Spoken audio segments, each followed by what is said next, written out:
Bonjour. Bonjour, monsieur Julien. Monsieur Mathieu. Julien. Bonjour, monsieur Mathieu. Salut Mathieu.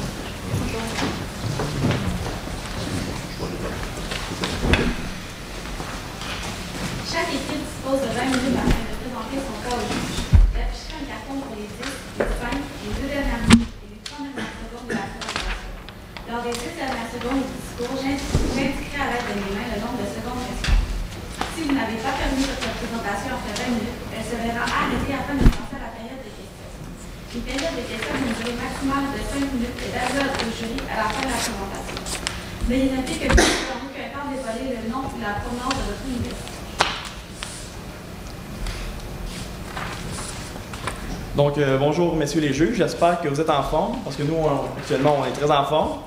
Avant toute chose, j'aimerais introduire mes coéquipiers. Donc, on a ici Mathieu, Julien et moi-même Bruno. Donc, on aimerait aussi vous remercier de la confiance que vous avez témoignée en nous donnant le mandat que vous nous avez donné. Donc, on a apprécié cette confiance-là, puis on espère être à la hauteur et ne pas décevoir vos attentes. Au niveau de la présentation, elle va se dérouler comme suit. Donc, il va y avoir premièrement le mandat que vous nous avez confié. Ensuite, les motifs de l'investissement, la composition du financement, les risques du projet, l'évaluation financière du projet, la recommandation et finalement la conclusion. Donc le mandat, en fait, ce que vous nous avez demandé, c'était de déterminer si le projet d'achat de blower wind farm serait bénéfique pour l'entreprise Eurowind Energy. Donc, c'est de savoir si, à plusieurs points de vue, ça pourrait être une belle avenue pour poursuivre l'expansion d'entreprise, puis ainsi diversifier. Donc, je vous laisse pour la suite des choses au bon soin de Julien qui va poursuivre. Alors, bonjour. Tout d'abord, je vais commencer par le motif. Parce que lorsqu'on évalue un projet, souvent, on a des bonnes raisons pour le faire. Alors, bien sûr, votre entreprise est surtout située au Danemark et vous voulez vous internationaliser. C'est pourquoi que vous évaluez présentement la possibilité d'investir dans Blower, dans le projet Blower. C'est un projet qui est situé au Canada. Le Canada offre un marché très favorable, d'ailleurs à cause de l'accord qu'on peut passer avec Hydro-Québec. Cet accord, le projet Blower est de plus en plus, est d'autant plus favorable puisque sans vous implanter directement, vous n'avez pas à attendre pour avoir l'accréditation. Aussi, l'expertise que ce projet s'aligne bien avec l'expertise que vous avez dans le domaine de l'éolien.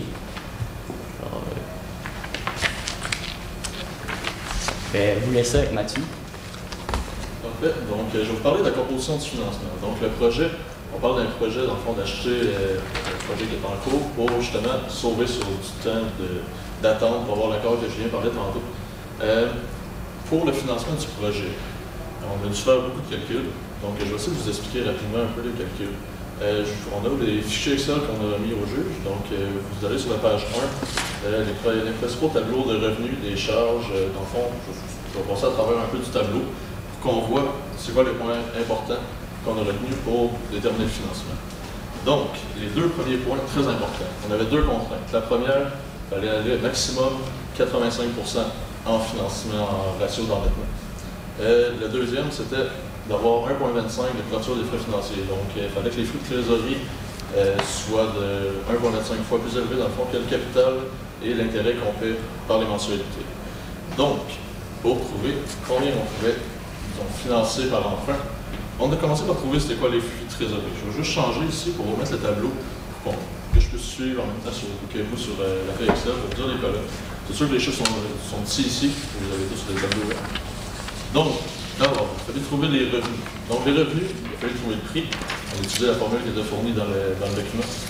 Ensuite, il fallait trouver la production annuelle. Donc, la production annuelle, on a pris 38% qu'on a utilisé avec, comme vous parliez, il fallait avoir 96,5%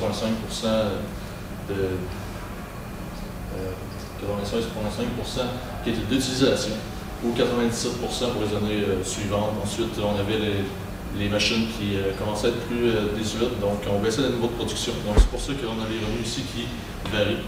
Ensuite, c'est plutôt au niveau des charges qu'on a fait plusieurs calculs. Donc les charges, puisqu'on avait un projet en fait que vous aviez fourni qui était sensiblement pareil à celui-là, cependant, il était dans une autre terre, en fait, il n'était pas au Canada.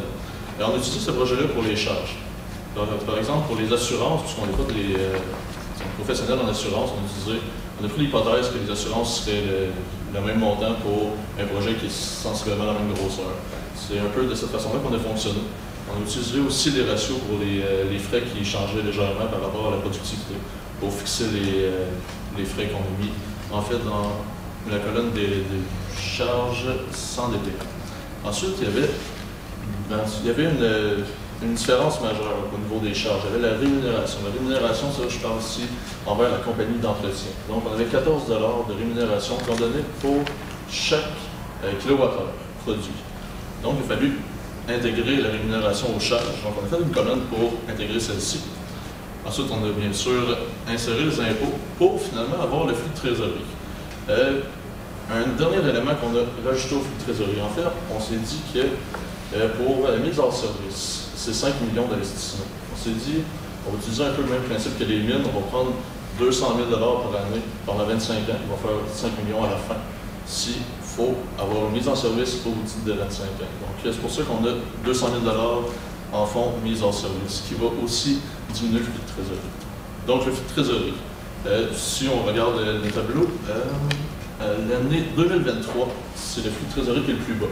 Pourquoi je parle de celui-là? C'est parce qu'en fait, pour toutes les années, il fallait avoir un ratio de 1,25 de couverture des frais financiers. Donc, en utilisant cette année-là, on pouvait trouver que, donc on pouvait trouver que le maximum de mensualité pour l'emprunt, pour le remboursement de la dette, serait d'environ 19 100 000. Bon, on avait le maximum de mensualité donc pour tenir compte d'une des contraintes. Alors, on avait dans le cas un emprunt à 21 ans à environ 4,794% annuellement. C'est le type d'emprunt qu'on a utilisé pour faire nos calculs. Donc, en calculant ça, à la page 2, vous avez en fait tous les emprunts par rapport au pourcentage. On utilisait 85% de financement avec l'emprunt long terme, 84, etc. Avec le montant de la mensualité, comme on voit dans le tableau, à 85%, on arrivait environ aux 19 100 000. Un petit peu plus bas, donc on a utilisé 85% pour augmenter le ratio d'effet de levier, puis ainsi en bénéficier. Donc, l'emprunt à long terme, comme on a dit 85%. Bien sûr, il faut enlever l'imposition pour calculer le taux d'actualisation minimum. Donc, une fois enlevé, ça fait 3,526. On a pris des actions privilégiées pour le 15% restant. Pourquoi? La principale raison, en fait, c'est qu'on voulait un peu bénéficier encore une fois de l'effet de levier. Pourquoi l'effet de levier avec les actions privilégiées? En fait, c'est un peu comme un emprunt sans créancier, je veux dire, l'institution bancaire. Donc, à ce moment-là, on pouvait utiliser encore plus l'effet de levier. Donc, on a décidé unanimement d'utiliser l'action privilégiée comme autre méthode de financement pour le 15% restant. On a fixé à 5% net les actions privilégiées, en fait, le rendement qu'on devrait donner aux investisseurs. Pourquoi 5%? En fait, on s'est dit qu'actuellement, les taux de prêt, en fait, les taux de placement à la banque sont assez bas au Canada, donc partout ailleurs aussi. Donc, on a utilisé 5% parce qu'on disait que ça pourrait être assez élevé pour essayer d'attirer le plus d'investisseurs possible. Puis en même temps, puisque c'est seulement 15% d'actions privilégiées, on n'avait pas beaucoup d'actions privilégiées à vendre. Donc, on était avec 5%. Donc, ça donne un taux d'actualisation de 3,81%. Maintenant, je vais passer la parole à Julien pour les risques du projet. Alors, au niveau du risque, puisque c'est un accord avec Hydro-Québec, on ne sait pas qu'est-ce qui peut arriver dans le futur, donc ils peuvent décider de ne plus vouloir investir dans l'éolien, s'en aller dans un autre créneau. Donc, on est carrément dépendant d'Hydro-Québec. Également, puisque c'est un projet d'une durée de 21 ans, il faudra renégocier les taux tous les 7 ans. Et présentement, les taux sont très bas, mais c'est pas garant du futur, donc on ne sait pas comment ça va être plus tard. Enfin, il y a une incertitude. L'évaluation des vents au Canada n'a pas encore été sortie, donc on ne sait pas à quel point ça va être efficace, les éoliennes en terre canadienne. On peut parler aussi d'autres risques que je peux ajouter qu'on avait parlé pendant qu'on résolvait le problème. En fait, on peut parler de la géothermie. C'est une autre source d'énergie alternative qui est aussi réputée verte. qui est en plein développement. On a des pays comme l'Islande, je me rappelle bien que c'est très développé dans ces pays-là. Donc, en plus, au Canada, c'est actuellement en développement. On peut penser aussi, disons, au prix des énergies. Je parle des gaz, le pétrole, tout ça, qui sont en baisse, surtout aux États-Unis, ce qui pourrait influer aussi sur la demande d'énergie comme l'hydroélectricité, ou bien l'hydroélectricité, mais en fait l'électricité pour Hydro-Québec. Donc, à ce moment-là, peut-être que la demande serait moins élevée. Puis, justement, puisqu'on a seulement un client avec Hydro-Québec, ça devient beaucoup risqué si jamais Hydro-Québec décide de laisser tomber complètement l'éolien, puisque avec ces nouvelles données dans le marché. J'aimerais rajouter également ce que Mathieu vient de dire. C'est sûr que c'est un risque d'avoir seulement Hydro-Québec comme client.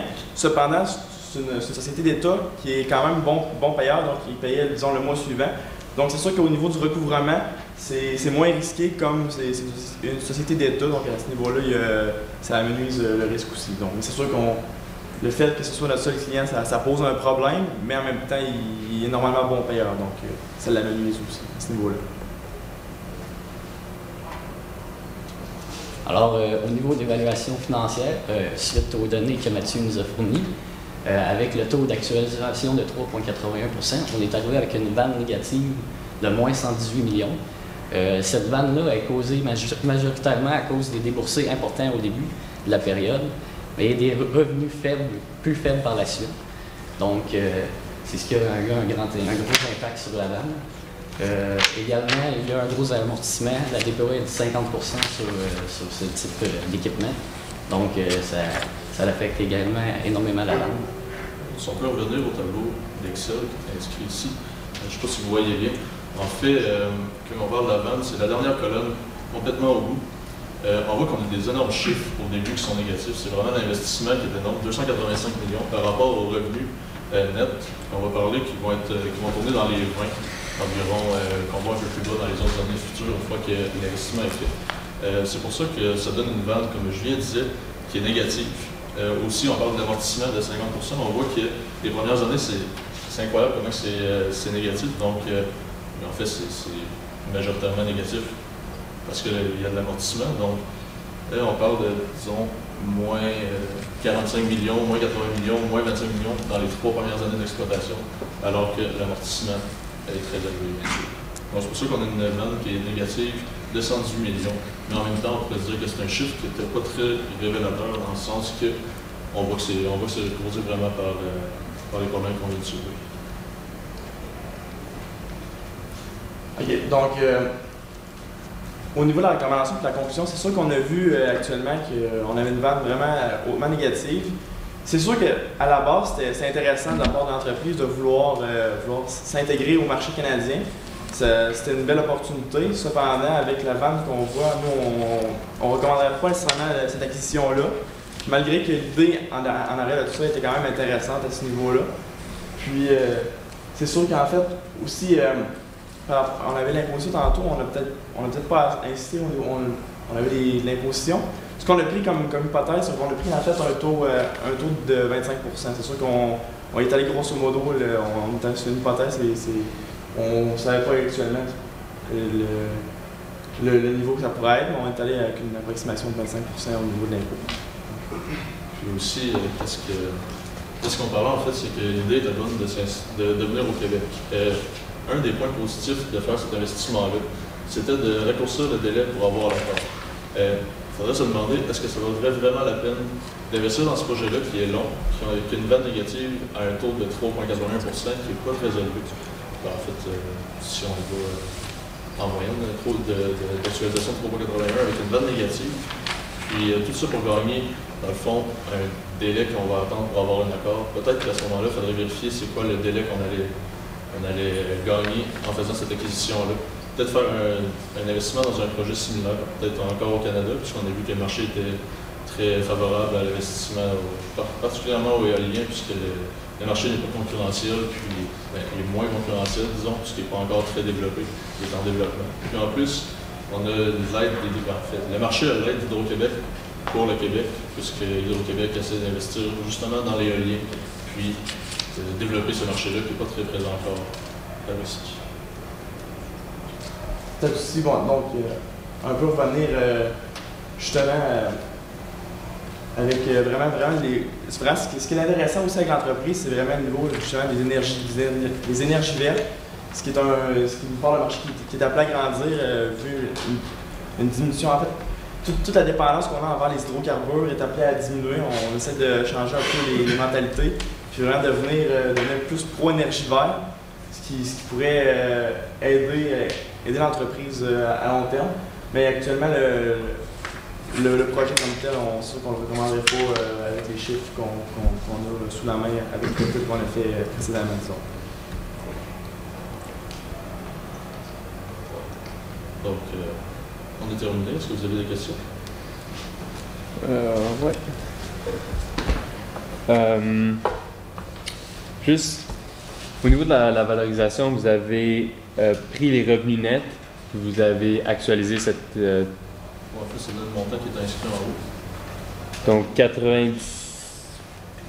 Donc, 97 millions. Je ne sais pas si vous avez le même tableau. Ouais, moi j'ai 97 millions. En haut, là? Il y a une erreur dans le copier-coller, mais en fait, ça me donnait vraiment moins 118 parce que OK. Au niveau de... Vous utilisez les charges, les coûts de construction et la dépréciation dans vos comme des cash flows négatifs dans vos revenus nets. Est-ce que vous pouvez expliquer? Est-ce que c'est pas double counting? Parce, étant donné que vous utilisez la dépréciation et vos coûts de construction. Donc vous commencez, vous avez tous vos coûts de construction, et après ça vous avez toute la dépréciation en plus qui vous donne vraiment des cash flows négatifs.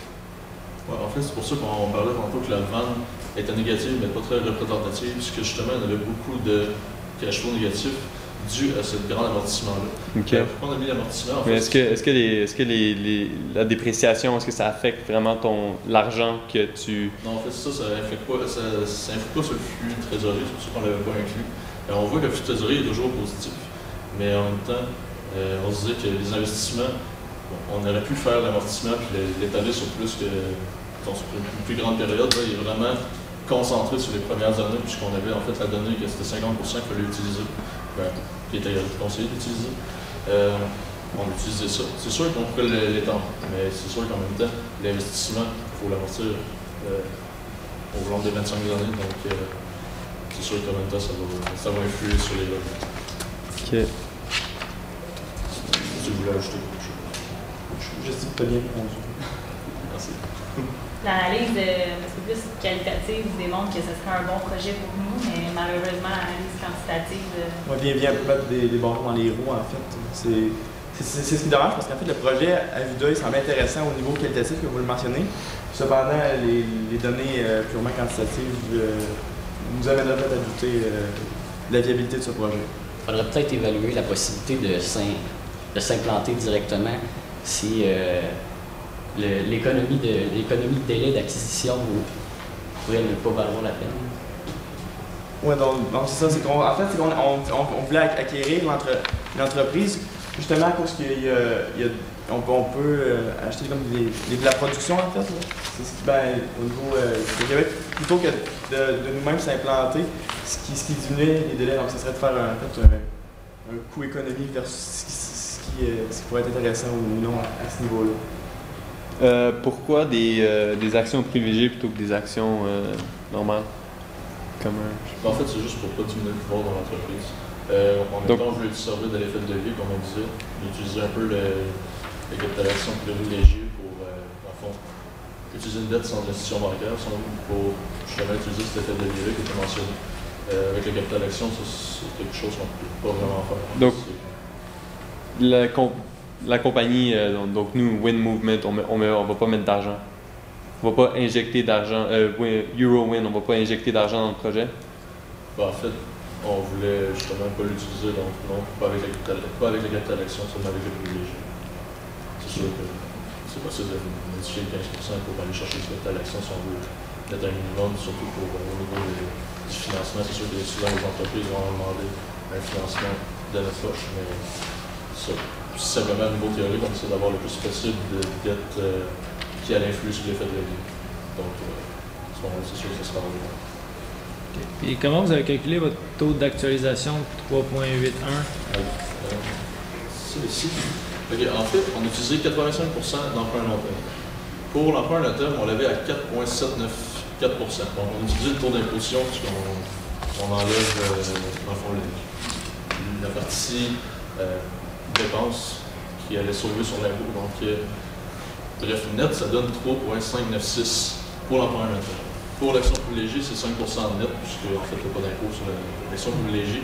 Donc en fait, on a simplement fait 85% fois le 3,59, puis 15% fois le 5%, 15% fois le 5%, pour avoir un taux d'actualisation de 3,81, ce qui est en fait le coût de financement. La période de question est terminée.